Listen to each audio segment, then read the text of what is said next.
네, 오늘 이제 저희들이 함께 읽은 갈라디아서 2장의 말씀을 가지고 복음의 사역이라는 제목으로 함께 말씀을 통해서 은혜를 받는 시간을 가지려고 합니다. 먼저는 이제 우리 복음의 이 본문의 내용을 좀 요약하고 그 배경들을 좀 살펴보는 시간을 가지려고 하는데 이미 이제 우리들이 사도 바울이 갈라디아 교회에게 편지를 쓰는 이유에 대해서 우리는 이미 잘 알고 있죠. 그런데 우리 못 들으신 분도 있으신데 그 사도 바울이 복음을 접하고 그가 하나님의 은혜 안에서 사역자로 안디옥 교회에서 세움을 받게 됩니다.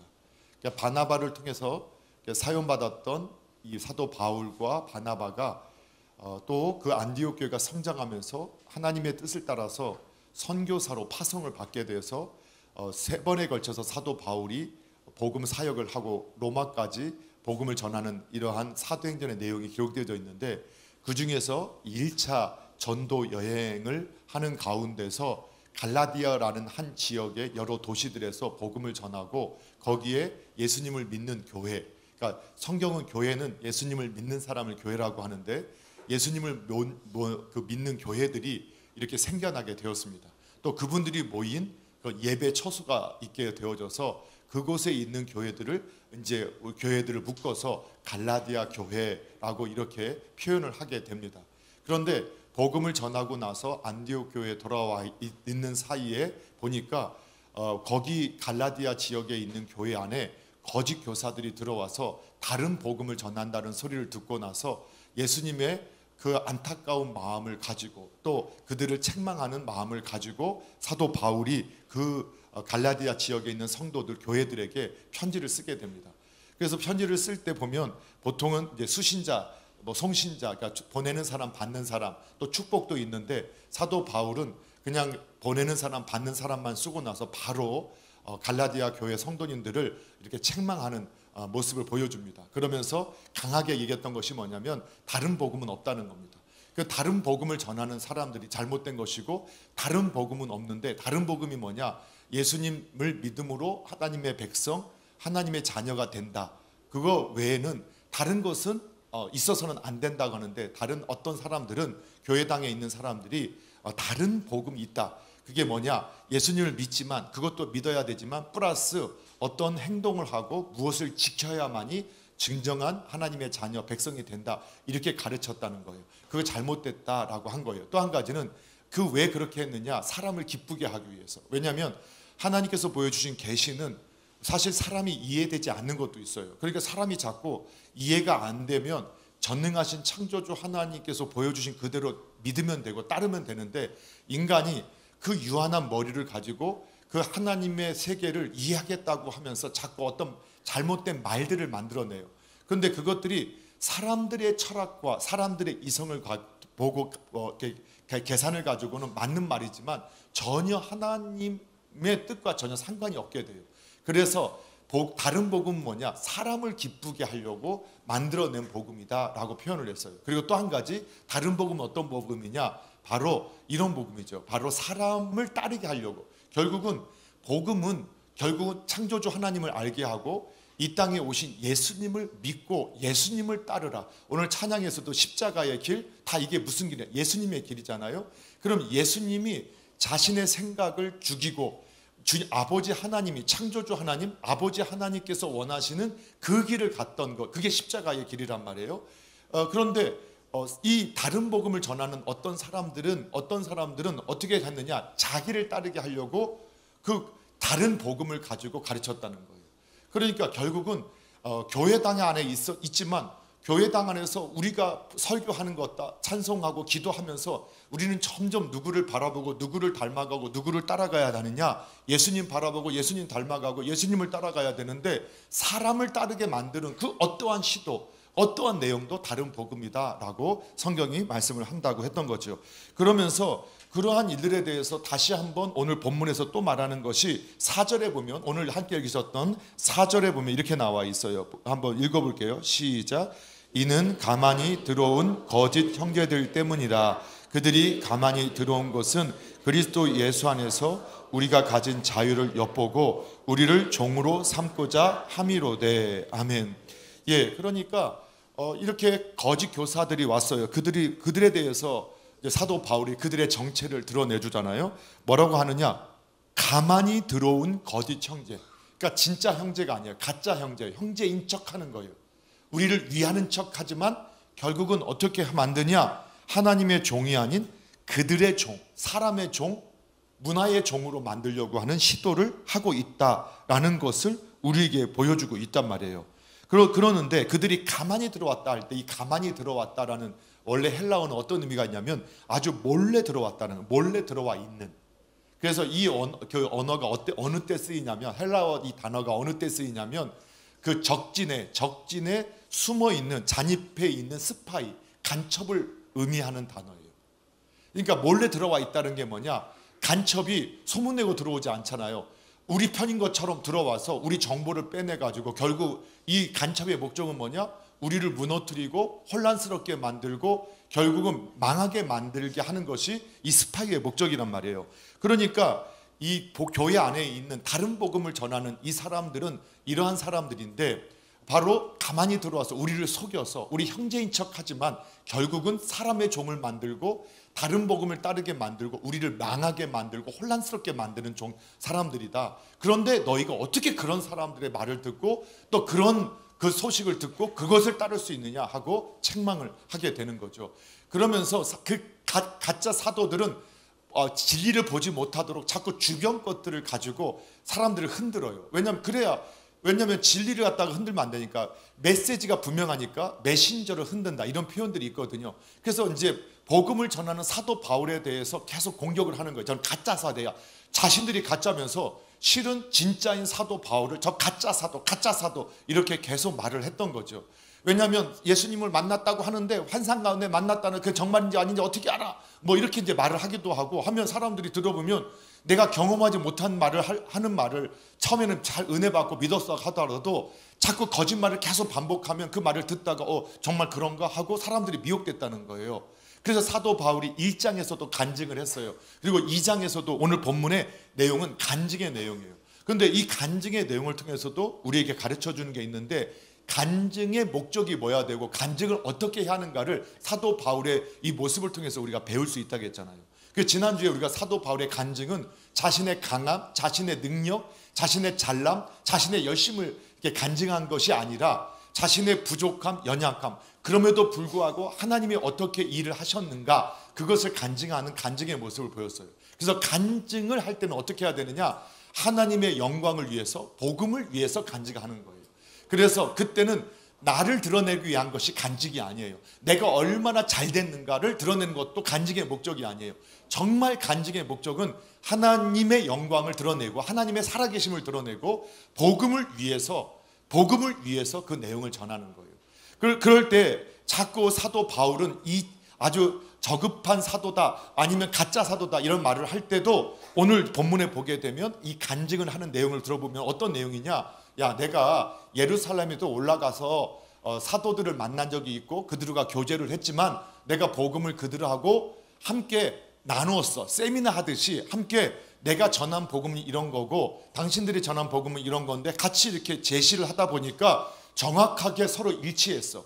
그래서 와, 역시 복음은 하나님께서 우리에게 주신 거라서 베드로가 받은 복음이나 내가 받은 복음이나 그 복음의 본질, 복음의 내용이 똑같았어. 단지 역할이 달랐다라는 것을 우리가 확인했어. 자, 나는 그들과 함께 이렇게 복음에 대해서 하나님께 받은, 주님께 받은 복음에 대해서 함께 나누어도 전혀 그들이 나의 사도권을 부정하거나 하나님께서 나를 세우셨음을 부정하지 않았어.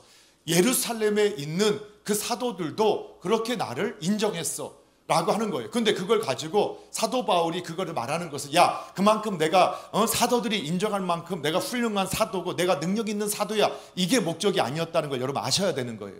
그게 목적이 아니라 자꾸 사도 바울이 가짜야, 그가 뭐 이런 말을 하니까 그냥 담담하게 간증하는 거예요. 내가 예루살렘에 다시 갔을 때 내가 만나서 그들에게 복음을 가르치거나 가르침을 받은 게 아니라 우리가 전한 복음의 내용들을 그들에게 다 제시해서 이렇게 잘 펼쳐 보여줬더니 그들도 그래도 우리가 전한 복음하고 똑같구나. 그래서 그들이 서로를 인정하고, 그러나 하나님께서 우리가 다른 역할을 주셨구나. 우리가 서로를 인정하면서 이렇게 교제하고 내가 떠나왔었어.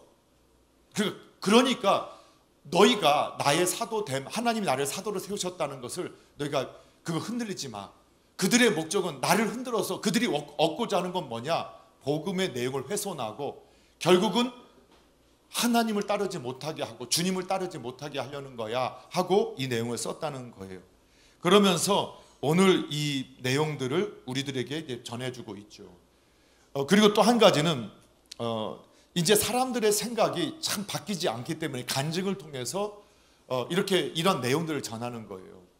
여러분, 우리가 예수님을 믿는다라는 건 뭐냐면 거듭나는 거라고 성경은 표현해요. 뭐 한다고요? 거듭난다. 그러니까 다시 태어나는 거예요. 다시.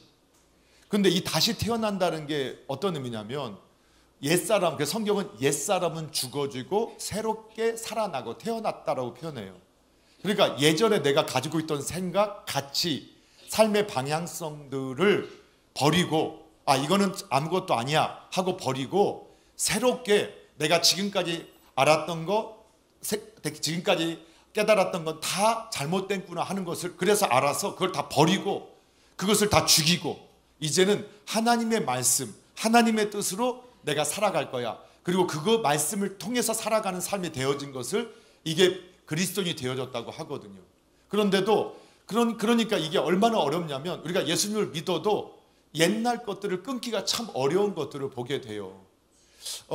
어제도 이제 잠깐 장례식장을 갔다 오면서 느꼈는데 그래도 참 우리나라가 많이 바뀌긴 했다. 그걸 느끼는 게 이제 우리 집사님의 가정이 예수님을 믿지만 다른 가족들이 예수님을 안 믿으니까 우리는 그 믿는 분을 위로하기 위해서 찾아갔던 거죠. 우리 성도들이 함께 가셨어요. 한 20분 가까이 가셔서 이제 아주 멀리였었거든. 경상 영천이었는데 정말 어디가 토요일에 맡겨서 한 12시간 걸리더라고요. 한 12시간 정도 걸렸거든요. 거기 가서 잠깐 우리가 문안하고 온 거죠. 그거는 돌아가신 분을 위해서도 아니고 다른 분이 아니라 그 믿음의 분들을 위로하기 위해서 갔어요. 근데 갔더니 거기에 제사상이 막 차려져 있더라고요. 그런데 이제 이 제사상 앞에서 그럼 우리가 어떻게 해야 되느냐, 이런 것들이 쉬운 문제 같지만 결코 쉽지 않았습니다. 이런 문제 때문에 교회가 많이 다투기도 하고 싸우기도 하고 어려움을 겪기도 했던 시간들이 있었어요. 그러니까 제가 예수님을 믿고 나서 우리 제사 안 드린다고 얼마나 비난받고 욕먹었는지 모르거든요. 그런 시기가 있었어요. 그런데 한 10년, 15년 지나고 나니까 어떤 일이 벌어지냐면 이제 곧 명절이잖아요. 이번 명절을 대통령이 하루 또 쉬게 막 그 명령을 해가지고 막 9시, 10분 막 늘리면 이렇게 된대요. 왜 그러느냐, 놀러 가라고. 그런데 예전에는 막 제사 안 지낸다고 어떻게 조상을 그렇게 모시면 다 망하고 한다고 막 이렇게 하셨던 분들이 명절날 놀러 가는 거예요. 명절날 놀러 가시는 거예요. 그래서 이제 한참 명절 때 보니까 이제 그렇게 자주 많은 사람이 놀러 가니까 이게 마음이 부담되니까 호텔에 아니면 이런 리조트에다가 합동 차례상을 딱 차려놔요. 그러면 이제 놀러 온 사람들 그날 또 그저그 다 와가지고 처음에는 그래도 이제 옷 입고 와서 딱 해서 같이 합동 차례 지내는 거예요. 그 조상을 위해서 원래 차리는 것은 내가 차려야 된다고 그렇게 하셨던 분들이 남이 차려준 제사상에 와가지고 그냥 그래서 이렇게 하면 형식만 지키면 되지. 그 형식을 우리가 지켰잖아. 이렇게 자꾸 변명하는 거예요. 그럼 그 전에 왜 제사 안 지냐고 했던 것을 자기가 내가 잘못했어, 내가 저때는 생각이 짧았어, 그 용서를 비는 것도 아니고 비난할 때는 다 비난하다가 본인이 놀러 가서 제사 안 지나는 것은 조상을 안 모시는 게 아니라는 거죠. 어쩔 수 없는 상황이라고 하는 거죠. 그런데도 그렇게 변화되는 과정도 너무나 많은 시간이 걸렸다는 거예요. 30년, 40년 시간이 걸리는 거예요. 그런데 내가 복음을 믿었어도 유대인으로 살았던 기간이 너무 길었고 또 그 문화 가운데 살았던 것이 길었기 때문에 내가 예수님을 믿고 이제는 예수님 말씀을 따라서 살겠다라고 하지만 자꾸 옛날 습관이 살아나는 거예요. 그 사도 바울은 옛날에 내가 했던 것은 뭐냐, 배설물. 그 배설물이 뭐냐, 토사물이라고 내가 토해낸 물, 아니면 이렇게 우리가 소변으로 대변으로 버린 그 똥오줌이라고 이렇게 생각했다는 거예요. 그러다 그거 정말 가치 없는 거야. 그런데 그거를 깨는 게 얼마나 어려워요. 어렵다고요. 그걸 쉽다라고 생각하면 안 돼요. 그 어렵기 때문에 그러한 사람들에게 복음을 다시 가르치기도 하는 거고, 또 한 가지는 사도 바울이 변화됐지만 변화된 사실을 또 많은 사람들이 지금처럼 모르는 거예요. 지금은 뭐가 뉴스로 통하면 하루아침에 가짜 뉴스든 진짜 뉴스든 하루아침에 퍼지지만, 예전에 같으면은 걸어서 예루살렘에서 15일 머무는데 가는 시간이 막 한 달이 걸리고 두 달이 걸려요. 근데 15일 있다가 또 가야 되는 거예요. 그러면 사람들이 왔다 가는 소문을 못 듣고 만나는 사람도 그냥 몇 명밖에 못 만나고 또 가는 거예요. 그러니까 바울이 변화됐다는 것은 알았지만 어떤 사람은 그걸 정말 사실인지 아닌지 그것도 못 믿는 사람도 여전히 있을 수 있는 거예요. 그렇겠죠. 그러니까 사도 바울도 이러한 사람들에게 정말로 그럼에도 불구하고 내가 그러한 사역을 감당했던 것은 복음을 위해서 그렇게 그의 사역을 감당한 것이다. 그리고 나의 이 삶의 여정 속에서 오직 하나님의 말씀을 따라서 복음을 위해서 이렇게 사역을 감당했는데, 너희가 사도 바울을 통해서 받은 그 복음은 진짜 복음이고 바른 복음이니까 흔들리지 마라. 이러한 내용으로 기록한 것이 갈라디아서 오늘 본문의 내용이에요. 자, 그런데 오늘 초점을 맞춘 것은 뭐냐면 바로 이 복음을 위한 복음의 사역자로 삼겼던 그 복음의 사역에 있어서 사도 바울이 어떻게 그 복음의 사역을 감당했느냐, 오늘은 한 가지에 집중할 거예요. 그럼 어떻게 복음의 사역을 감당했느냐, 오늘 본문의 1절, 2절 오늘 집중해서 볼게요. 1절, 2절 같이 한번 읽어보겠습니다. 시작. 14년 후에 내가 바나바와 함께 디도를 데리고 다시 예루살렘에 올라갔나니 계시를 따라 올라가 내가 이방 가운데서 전파하는 복음을 그들에게 제시하되 유력한 자들에게 사사로이 한 것은 내가 다름질하는 것이나 다름질한 것이 헛되지 않게 하려 함이라. 아멘. 자, 이 내용은 그런 거예요. 사도 바울이 이제 예루살렘에 올라갔어요. 그런데 그게 내가 원해서 간 게 아니라 계시를 따라서 올라갔다, 이렇게 표현하는 거예요. 그러니까 하나님께서 말씀을 주셨기 때문에 내가 순종해서 거기서 올라갔고, 거기에서 유력한 사람들, 그 당시에 사도들이나 그 교회 어떤 장로가 세워졌으면 장로님들이나 유력한 분들에게 가서 내가 공식적으로 만난 거 아니라 사적으로 만나서 그냥 복음의 내용을 제시하고 서로 나누었다는 거예요. 그리고 서로를 갖다가 인정했다. 이런 내용을 왜 그러냐? 자꾸 흔들리는 사람들, 그 사도 바울을 흔드는 사람들에게 의해서 갈라디아 교회 성들이 흔들리니까 흔들리지 말라고, 복음은 변하지 않는다고, 복음은 다른 복음은 없다, 그걸 강조하기 위해서 그걸 썼다라는 것 여러분 이제 이해가 되시죠? 자, 그리고 나서 그가 간증하게 된 것은 뭐냐? 내가 거기에 올라간 것은 계시를 따라 올라간 것이다, 이렇게 말해요. 계시를 따라 올라갔다. 계시를 따라 올라갔다. 이건 어떤 말이냐? 하나님의 인도하심을 따라서 내가 그 복음의 사역을 감당했다라는 의미예요. 뭐를 갖다 어떻게 했다고요? 계시를 따른다는 어떤 것이라고요? 하나님의 인도하심을 따라 복음의 사명을 감당했다라는 의미라는 거죠. 사도 바울은요 전적으로 예수님을 믿고 난 후에 완전히 변해요. 오늘 본문에 1절에 몇 년 후라고 나와요? 14년 후에 바나바와 디도와 함께 예루살렘 방문했어요. 근데 14년 후라는 것은 언제부터냐? 1장 18절에 보면 그 후 몇 년이라고 나와요? 1장 18절에 보니까 그 후 3년 만에. 근데 그때 그 후가, 그 날은 어떤 날일까요? 지난주에 설교 들으셨던 분들, 그 날은 어떤 날이죠? 예수님 만난 날. 바로 다메섹에서 가는 그 여정 속에서 예수님 만난 날이 그날이에요. 그날로 3년 후, 그리고 나서 그 후 3년 후에 또 14년 후. 그러면 그 기준점은 어디라는 거예요? 그날로부터 17년이 지난 후. 근데 사도 바울의 인생에 있어서 그의 삶의 기준은 어디에 있느냐? 항상 어디? 예수님을 만난 날에 있었어요. 그러니까 그가 그의 삶을 간증할 때 그 이전에는 사도 바울은 유명한 사람이었고 능력 있는 사람이었고 성공한 사람이었어요. 그런데 그 이전의 삶에 대해서는 배설물처럼 여겼다 했잖아요. 그러니까 그거에 대해서는 말하지 않아요. 그 가치 없다고 여겨요. 그리고 나서 예수님을 만나고 나서는 사도 바울은 어떻게 됐느냐? 매일 비난받았고 또 복음의 능력이 나타났지만 사람들에게 버림받았고 가족들에게 버림받았고 때로는 매를 맞기도 하고 파선하는 배에서 사람의 위협을 받기도 했었어요. 그런데 그에게 있어서는 어떤 삶이 진정한 가치 있는 삶이었느냐? 예수님 만난 날. 그래서 그날 이유가 그의 삶의 기준이에요. 내가 예수님 만난 날이 내 생애의 내 삶의 전환점이고 그날이 내가 다시 태어난 날, 그날이 나의 날이에요. 그렇다고 여러분이 구원파가 온 것처럼 당신 예수님 언제 믿었어? 언제 태어났어? 모르는데 안 태어났어. 이런 거에 속지는 마세요. 근데 그건 아니고 내가 정말 예수님을 내 마음에 영접한 그날을 그는 기억하고 있는 거예요. 기억하고 그날을 항상 중심에서 살고 있어요. 그렇게 그 날을 기억하면서 항상 예수님을 기억했겠죠. 그리고 그가 환영하지 않는 예루살렘에 가면 그가 옛날에 했던 일을 기억하고 아직도 의심하고 정말 불편한 자리일 수도 있잖아요. 그런데 왜 갔느냐? 주님이 명령하셨기 때문에 계시를 따라서 올라간 거예요. 그래서 복음의 사람은 내 생각을 따라 살지 않아요. 내 감정을 따라 살지 않아요. 오직 주님께서 말씀하신 대로 말씀을 따라서 살아가는 사람이 되었다는 거예요. 그래서 그의 삶은 늘 주님의 인도함을 받는 삶이었다라고 고백을 하는 거예요. 그러면 오늘날 복음의 사역자로 살기를 원하시는 분은 누구일까요? 오늘날 자 우리 주일학교 자녀들 볼까? 우리 누가 예수님 그 복음을 전하는 복음의 사명자로 복음의 사역자로 살기를 원하실까? 오늘날에는 누가? 내가 그치? 잘 알았어. 훌륭해.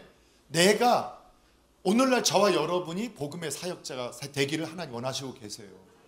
그런데 우리가 복음의 사역자로 살기를 원한다면 살기를 우리가 원해야 되고 우리는 그런 삶을 살 때 하나님께서 우리의 삶을 기쁘시게 인도하시는데 우리가 그렇게 되기 위해서 어떻게 해야 되느냐? 항상 주님을 우리의 삶의 주인으로 모시고 그리고 계시를 따라 주님의 인도하심을 따라 살아가야 한다는 거예요. 주님의 인도하심을 따라 살아요.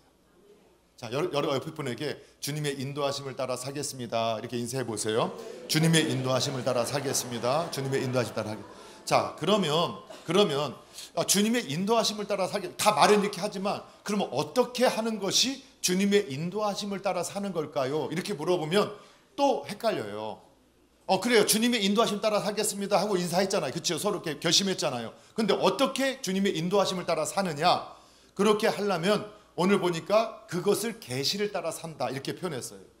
그런데 사도행전에 보면 사도 바울이 계시를 받았다라고 하는 모습을 보면 말씀을 받았다고 하는 모습은 어느 때 나타나느냐? 이럴 때 나타나는데 그게 언제냐? 사도행전 13장 사도행전에 주로 사도 바울의 내용이 나오는데 사도행전 13장 2절에 보면은 주를 섬겨 금식할 때에 성령이 이르시되 내가 불러 시키는 일을 위하여 바나바와 사울을 따로 세우리라 이렇게 말씀하셨다는 거예요. 그러니까 계시를 받았다 할 때 누가 역사하느냐? 성령께서 말씀하셨다는 거예요. 성령님이 그렇게 하셨다는 거예요. 성령님이. 그리고 사도행전 16장 6절 7절에 보게 되면 사도 바울이 2차 전도 여행을 가는데 아시아에서 복음을 전하는데 자꾸 길이 막혀요. 그런데 그걸 뭐라고 표현하냐면 성령님께서 아시아에서 말씀을 전하지 못하게 하셨다. 성령님이 그렇게 하셨다는 거예요. 그리고 7절에 예수님의 영이 허락하지 아니하셨다. 그러니까 예수님의 영이 우리에게 계시를 통해서 말씀하셨구나라고 이렇게 성경이 말씀하고 있어요. 자, 뿐만 아니라 사도행전 18장 9절에 보면은 고린도 2차 전도 여행에서 고린도 교회에서 복음을 전하는데 밤중에 환상 가운데서 하나님께서 바울에게 말씀하세요. 그때 성령님께서 말씀하시는 거예요. 두려워하지 말며 침묵하지 말고 네가 전해야 할 그 복음을 전해라 라고 성령님께서 그에게 말씀하시는 거예요. 이처럼 그 성경에 보니까 우리가 계시를 받았다 또는 우리가 하나님의 인도하심을 받았다. 그때 하나님이 어떤 분이냐? 성령님이세요. 성령님. 그리고 성령님이 우리를 인도해 주셨다라는 의미예요. 성령님이 우리를 인도해 주신다. 자, 주님이 우리를 인도해 주신다고 할 때 그 주님이 인도하실 때는 누가 인도하시는 거라고요? 성령님이 인도하시는 거다라고 우리가 표현할 수 있다는 거예요.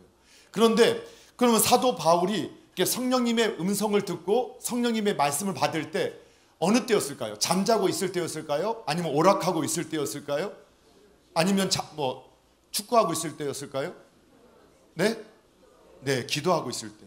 금식하고 있을 때 성령께서, 그가 밤중에 가만히 멍 때리고 있는데 성령께서 말씀하신 게 아니라 그가 밤에 하나님 앞에 기도하고 있을 때 늘 그렇게 말씀하시는 것은 아니지만 그때는 기도하는데 성령님께서 딱 말씀하시는 거예요. 그 말씀을 들었다는 거예요. 자, 그래서 우리가 사도행전을 갖다가 다른 말로 뭐라고 표현하냐면 성령행전이라고 표현하고 기도행전이라고 표현해요. 그 사도행전이라고 하지만 많은 분들이 성령행전, 기도행전이다. 바로 사도들을 통해서 성령님이 역사하시는 거고 기도를 통해서 성령님께서 사도들을 통해서 일하시는 것이다. 이렇게 해서 성령, 말씀, 기도, 사도들의 사역은 하나로 묶어져 있다는 것을 보여주고 있어요. 자, 그렇기 때문에 저와 여러분이 이제 정리해 볼게요. 우리가 주님의 인도하심을 따라 복음의 사역자로 살겠습니다 라고 했다면, 그러면 주님의 인도하심을 받는 건 뭐냐? 성령님의 인도하심을 받는 건데, 성령님의 인도하심, 그러니까 사도 바울이 듣기도 하고 보기도 하잖아요. 환상도 보고 그리고 기로도 듣잖아요. 그렇죠? 이런 일들이 있었잖아요. 그러면 그거는 성령님이 하시는 거예요. 그러면 사도 바울은 그걸 보고 들었는데 여러분은 보세요? 보이세요? 안 보여요? 안 보여요? 왜 안 보일까요? 예? 왜 안 보이죠? 예? 시력이 안 좋아서 맞았어요. 딩동댕 맞았어요. 시력이 안 좋아서인데 영적 시력이 안 좋아서예요. 영적 시력이. 근데 왜 영적 시력이 안 좋냐? 기도하지 않았기 때문에. 아니, 바울은 기도해서 들었잖아요. 보았잖아요. 그런데 우리가 왜 안 보이고 왜 안 들리냐? 기도 안 하니까. 그럼 이렇게 말하시는 분이 계실 거예요. 아니요, 목사님, 저 기도하는데도 한 번도 못 보고 기도하는데도 한 번도 안 들렸는데요. 예, 보일 때까지 기도 안 해서 그래요. 들릴 때까지 기도 안 해서 그래요. 그러면 그건 그 말이에요, 뻐예요, 그게 뭐예요, 이렇게 할 수 있는데 저도 그렇게 생각했거든요. 그런데 저도 보이는 거, 성경에는 보인다 하는 거 그냥 글인 줄 알았어요. 또 어떤 많은 우리 신앙의 아버지, 어머니, 장로님, 권사님, 집사님들께서 이렇게 가끔 이렇게 내가 기도하면서 이런 걸 봤고 이런 걸 들었어요 하면 저거 진짜인가? 이렇게 저도 생각했어요. 그런데 저도 그냥 어느 날 기도를 하나님께서 이제 하라고 하셨던 시간들이 있어서 그냥 기도하라고 해서 뭔지도 모르고 그냥 산에 가서 기도하고 기도굴에 가서 그냥 기도하는데 어느 날 갑자기 그냥 보여요. 정말 보여요. 눈을 뜨고 있는데도 보이는 걸 환상이죠. 그 눈을 또는 어떤 거는 실제로 눈에 보이는 것처럼 보여지지 않지만 이미지가 떠올라요. 그러니까 보이는 것도 두 가지예요.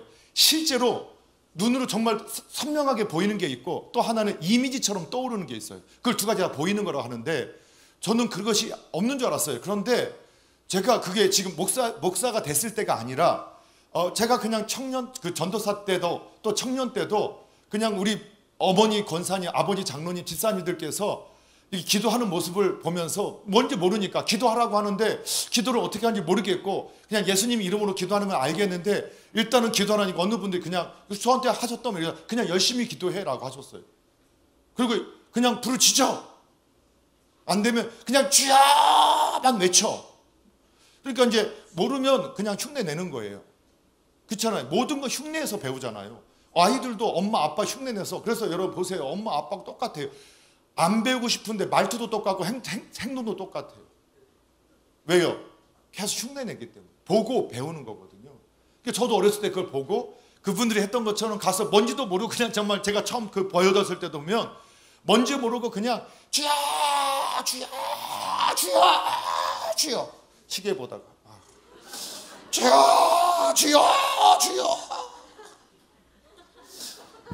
근데 어느 날은 그냥 이렇게 주여 주여 하다가 해도 너무 힘드는 거예요. 주여 주여 해도 힘들어요. 생각해 보니까 우리 어머니 아버님 어떻게 기도했어요?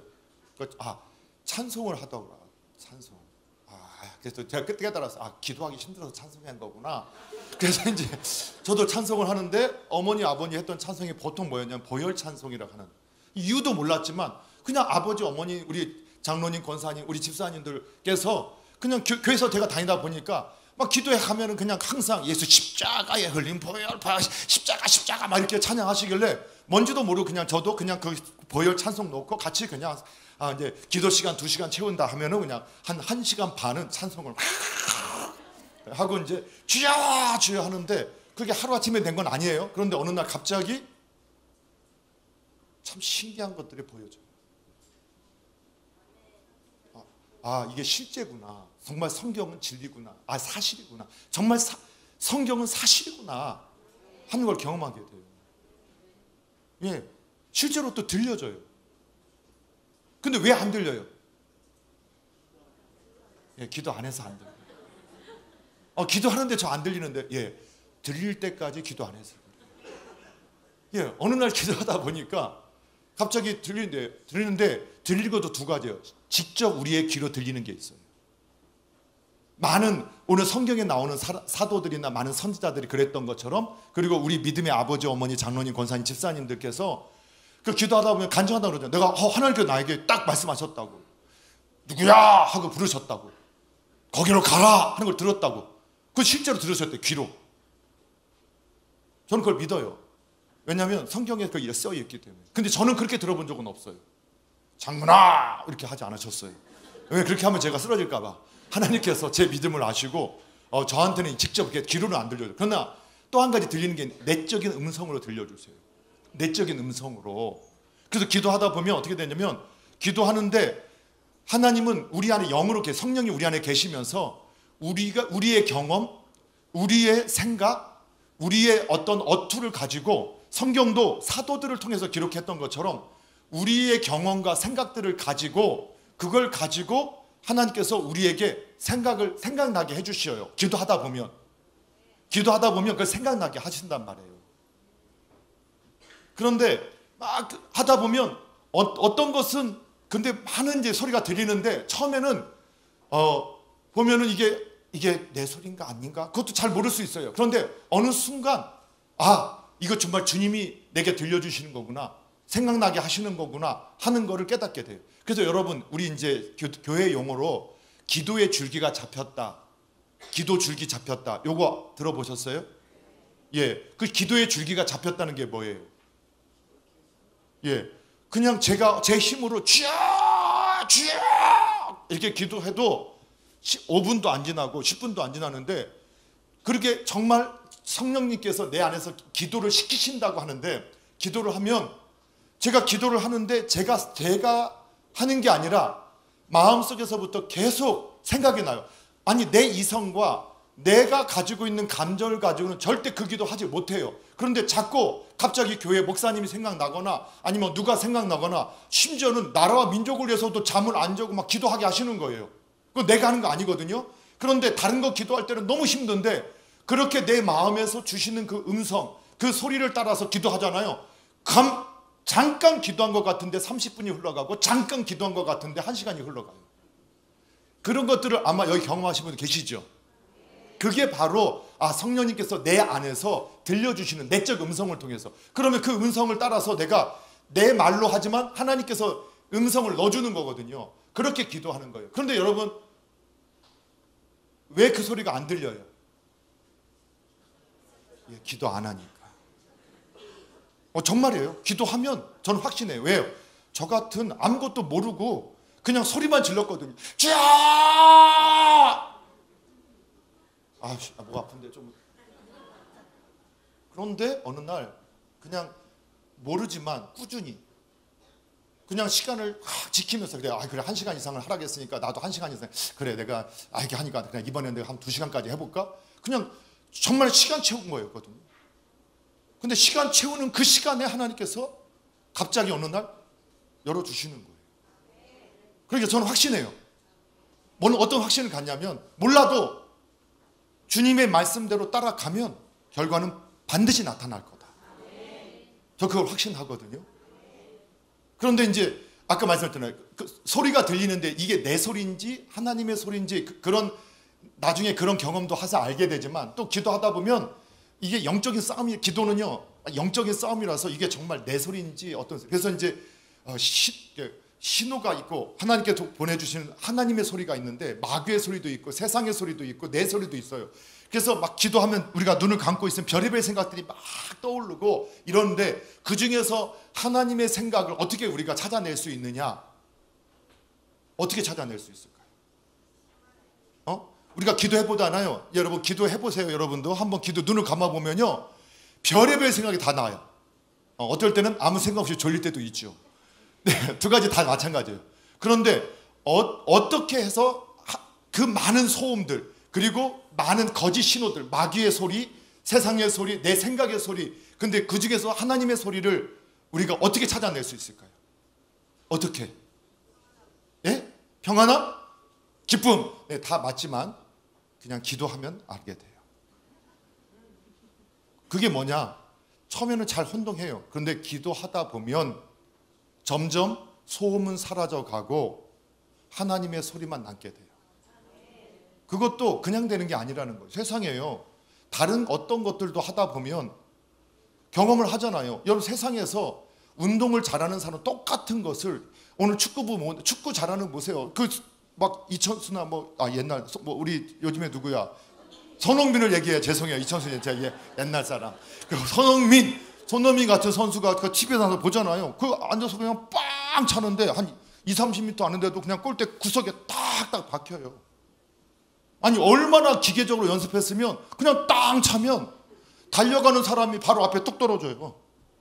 그게 그냥 됐겠어요?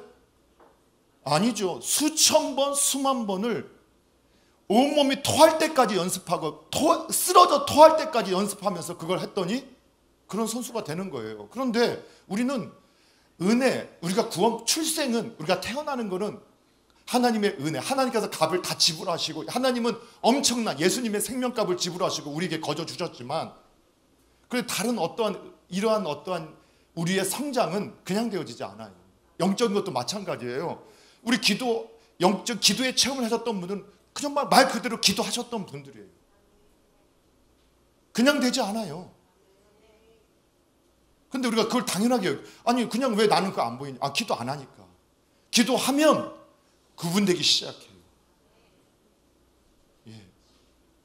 그런데 하나님께서 이제 응답을 할 때 여러 가지 우리의 내적인 소리로 응답하시지만 근데 그것들이 때로는 정말 이렇게 분별하기 어려울 때가 있기 때문에 그래서 우리 믿음의 선조들도 그렇고 저도 그렇고 항상 기도할 때마다 하는 게 있어요. 그게 뭐냐면 주님 응답하실 때 말씀으로 응답해 주십시오. 이게 기도하라고 하잖아요. 왜 그러느냐면 정말 하나님께서 가장 우리 많은 믿음의 선배님들 저도 그렇고 하나님께 기도할 때 하나님께서 말씀을 딱 생각나게 해주세요. 전혀 내가 그 말씀이 있었는지 몰랐는데 갑자기 말씀을 딱 생각나게 했어요. 어느 말씀이 어떤 분은 심지어는 요한복음 몇 장 몇 절 이렇게 딱 보여주는 분도 있어요. 그런 말씀을 딱 펼쳐놓으면 이 말씀 붙잡고 기도하는 거구나. 이 말씀이 응답이구나 하고 기도하거든요. 그게 어쩌면 가장 좋은 응답이 될 수 있어요.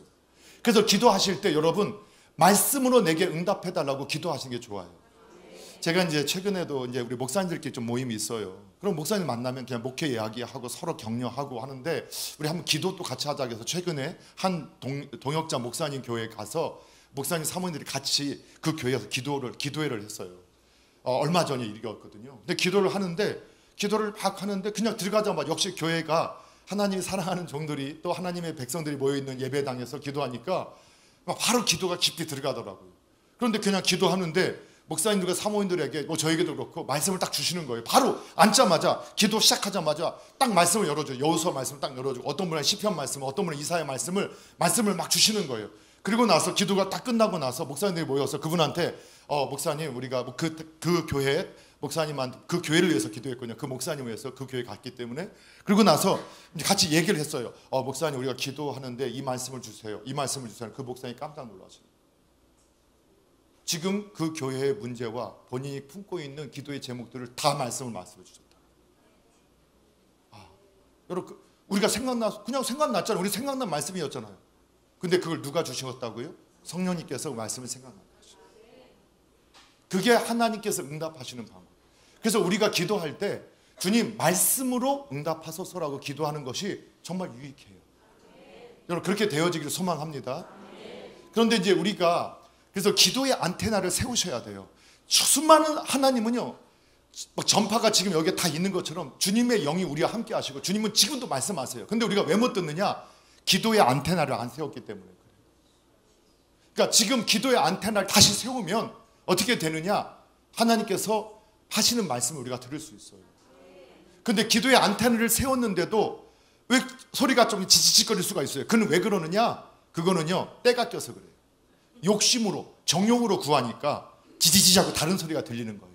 그러면 우리가 기도의 안테나를 세우고 주님이 원하시는 방법대로 그냥 몰라도 주님이 하라는 대로 기도하면 어떻게 되느냐?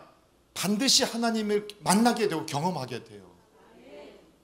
근데 어쨌든 이제 목회자를 세우잖아요. 그러면 목회자를 통해서 그 교회를 통해서 하실 일들을 하나님께서 준비케 하시기도 하고 또 하기도 하세요. 그런데 제가 코로나 이전까지는 어떤 마음을 주셨냐면 그냥 교회 어떤 문제도 내적으로 저 혼자 기도하도록 자꾸 말씀하시는 것처럼 느껴졌어요. 그런데 코로나 이후에 계속해서 주님이 저에게 주셨던 감동 중에 하나는 뭐냐면 이제는 합심해서 기도해야 할 마음. 그래서 이제 금요 기도에 나오시는 분들은 아시겠지만 제가 재작년부터 기도원의 300용사와 같은 기도의 용사를 세워주시고 모아달라고 기도하기 시작했거든요. 왜 그러냐? 하나님께서 이제 새롭게 저희가 우리 교회를 통해서 새로운 일을 좀 준비하시길 원하시는 것 같은데 주님은 항상 기도 없이 하시지 않으시거든요. 기도를 통해서 하나님 인도해 가시는데 이거는 저 혼자 듣고 여러분 따라오십시오. 이것도 있지만 모세가 나뿐만 아니라 저 사람들뿐 아니라 모두가 성령을 받았으면 좋겠다 하는 것처럼 우리 모두가 함께 기도하면서 같이 응답을 받고 같은 마음을 품어야 게 중요하잖아요. 그래서 기도원의 300용사처럼 기도원의 300용사가 뭐냐? 이 자기 항아리에다가 횃불 있잖아요. 그 항아리는 자기 자아, 내 생각을 말하거든요. 내 자아, 내 생각이 깨지고 성령님 횃불, 성령님의 인도하심을 따라 사는 사람은 300명이지만 10만이 넘는 대적을 이길 수 있는 능력의 승리의 성공자가 믿음의 성공자가 된다. 이걸 말씀해 주는 거예요.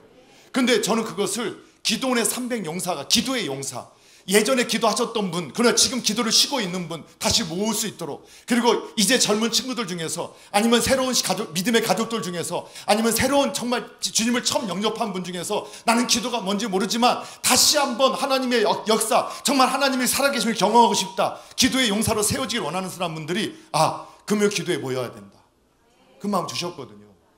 그래서 기도원의 그 기도대도 기도원 중보 기도대로 이름을 바꿨고 금요 기도에 그 300용사가 모이기를 기도하고 있는데 여러분 그럼 모여주세요.